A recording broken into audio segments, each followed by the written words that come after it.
शमशेर स्वाति साहब, आप तो चूंकि ना इधर की हैं ना उधर की हैं कि न्यूट्रल बात करेंगे, एमनेस्टी स्कीम जरूरी थी वाकई इन हालात में?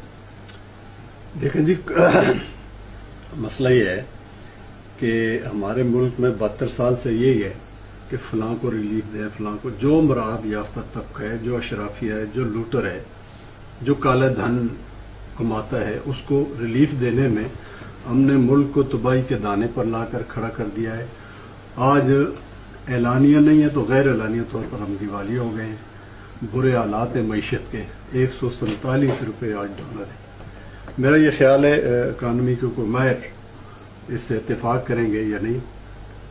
जितना हमने कर्ज लिया है वो कर्ज अगर इस वक्त 30% है मेरे अंदाजे के मुताबिक, तो 70% उसमें वो हिस्सा है जो रुपए की कदर में कमी की वजह से हुआ है। और इसमें कोई तफरीक नहीं है 72 सालों में। जो तब्दीली नहीं चाहते थे, जो एशियन टाइगर बनाना चाहते थे, उनका भी यही हाल था। जो जिनका रोटी कपड़े मकान का दावा था, उनका भी यही हाल था, और मौजूदा का भी यही हाल है।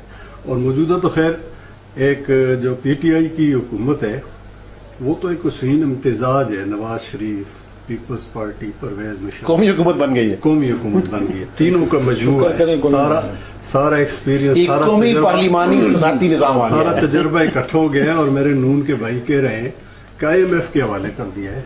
आपने भी IMF के हवाले किया था, पीपल्स पार्टी ने भी IMF। शमशेर स्वाति साहब, जब मजलिस अमल की हुकूमत थी या उसके बाद जब PTI की हुकूमत थी और सिराजुल हक साहब वजीर खजाना थे, उस वक्त जो वजीर खजाना बजट बनाया करते थे उसमें IMF का लोन नहीं होता था और वो पूरा गैर सूदी हुआ करता था, या सिराजुल हक साहब भी हिसाब करते थे कि सूद की इतनी % इधर रखनी है और IMF से इतने पैसे लेने?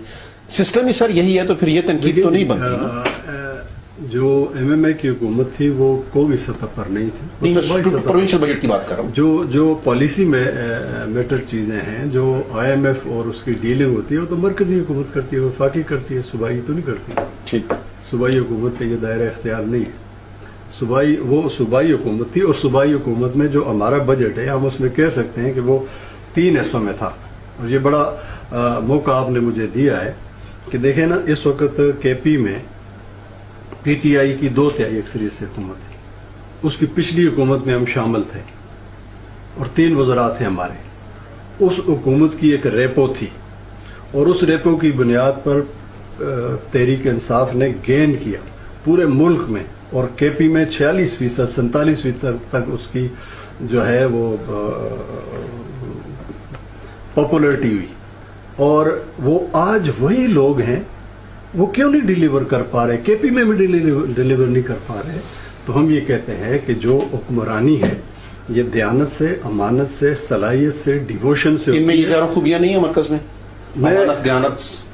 देखें जी, मैं कोई ब्लेम गेम में मैं नहीं जाना चाहता, लेकिन अहलियत जो है ना उस पर सवाल, उस पे तो सवाल का जवाब भी आ गया ना जी। ये जवाब है ना, आज जो सूरत हाल है इस वक्त मईशत की, या सिर्फ मईशत की नहीं है, बाकी गवर्नेंस का भी हाल है। ठीक। शमशेर रहमान साहब, आपसे एक सवाल पूछता हूँ। 2 साल पहले की फिगर है कि कौमी असम्बली के एक दिन के इजलास के ऊपर 257 लाख रुपया खर्च होता, अब तो 400 लाख हो चुका होगा। उसमें सिवाय जुगतें, गालियां, एक दूसरे के ऊपर बाजारी फिक्रे कसने, इसके अलावा हमने कभी नहीं सुना सच्ची बात है कुछ संजीदा गुफ्तगू हो रही है। तो जो पोलिटिकल लीडरशिप है इसका भी तो फेलियर है ना। तनकीद करने तो सब आ जाते हैं। प्रोफेसर खुर्शीद साहब जमात इस्लामी के आखिरी दानिश्वर थे, अल्लाह उनको जिंदगी करे। उसके बाद हमें नहीं पता कि जमात इस्लामी में कोई मीशत की टीम कौन सी है, हमें नहीं पता PMLN में कौन सी एक शेडो कैबिनेट होती है सर, कोई रिसर्च हो रही होती है, कोई मुतबादिल चीजें सामने आ रही होती हैं। टॉक शोज में जो गुफ्तगू होती है इसका तो इल्म से कोई ताल्लुक नहीं है, तो डुगडुगी बजती है सर शाम में, माफी चाहता हूँ। वो जो संजीदा एक डिस्कशन जिसमें एक पोलिटिकल पार्टीज का एक इंटेलेक्चुअल इनपुट आना चाहिए था, वो तो मिसिंग है। सर बात यह है ना कि पार्लियामेंट का एजेंडा तो गवर्नमेंट सेट करती है ना। कोई भी देखें, हम मईशत पे बात कर रहे हैं। मईशत जो है वो उस वक्त तक हमारी दुरुस्त नहीं हो सकती जब तक हम खुद इंसारी की तरफ नहीं जाएंगे, हम इंडस्ट्रियलाइजेशन की तरफ नहीं जाएंगे, हम अपनी एग्रीकल्चर को ठीक नहीं करेंगे। तो कोई भी पॉलिसी डॉक्यूमेंट तो हमारे पार्लियामान ने नहीं दिया आज तक, इसलिए कि किसी भी हुकूमत ने किसी पॉलिसी डॉक्यूमेंट पर गई नहीं। सिक्योरिटी के हवाले से कुछ चीजें आ जाती हैं, नेशनल सिक्योरिटी के हवाले से वो हो जाती हैं, और वो भी पार्लियामान तो नहीं सोचती, वो तो पीछे बैठ कर कोई और सोच रहा होता है। तो हकीकत ये है कि ये फेलियर जो है ना वो ہمارا جو آپ نے پروفیسر خورشید صاحب کی بات کی، جماعت اسلامی تو اس وقت تک بھی اس حکومت کوئی اکانومسٹ بتا دیں پروفیسر خورشید صاحب کے بعد، جماعت اسلامی خرم مراد صاحب کے بعد کوئی اہل علم بتا دیں، اور خورشید صاحب کے بعد کوئی معیشت کا ماہر بتا دیں. سرفراز احمد خان صاحب جماعت اسلامی کی جو اقتصادی کمیٹی ہے، جماعت اسلامی کی مرکزی شورا کی اسٹینڈنگ کمیٹی ہے، اس کے صدر ہیں، اور ایف بی آر کے وہ ممبر رہے ہیں، اور معیشت دانوں کی پوری ٹیم ہے ان کے ساتھ. اور ہم 2 کانفرنسیں اس عرصے میں پی ٹی آئی کے اس گورنمنٹ کے عرصے میں 2 کانفرنسیں معیشت دانوں کی کر چکے ہیں، اور جنہوں نے اپنی سفارشات دی ہیں باقاعدہ حکومت کو کہ بھئی اس چیز کو اس طرح ہینڈل کریں. تو یہ بتائیے کہ سیاسی سوال ہے، عید کے بعد پی ایم ایل این اور نواز شریف صاحب نے بھی الاؤ کر دیا اپنے کارکنان کو، یہ تصدیق کر دیں گے، اور زرداری صاحب اور فضل الرحمان صاحب تو خیر ویسے ہی تلے بیٹھے ہیں کہ عید کے بعد کیا ابھی کل کی افطاری اسلام آباد کرتے ہیں.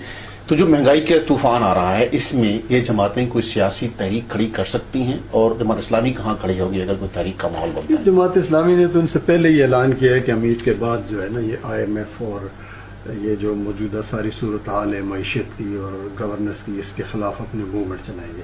لیکن ہم کسی ایسی موومنٹ کا ایسا نہیں بنیں گے جو اس ملک پر نواز شریف یا پیپلز پارٹی کو دوبارہ مسلط کرے.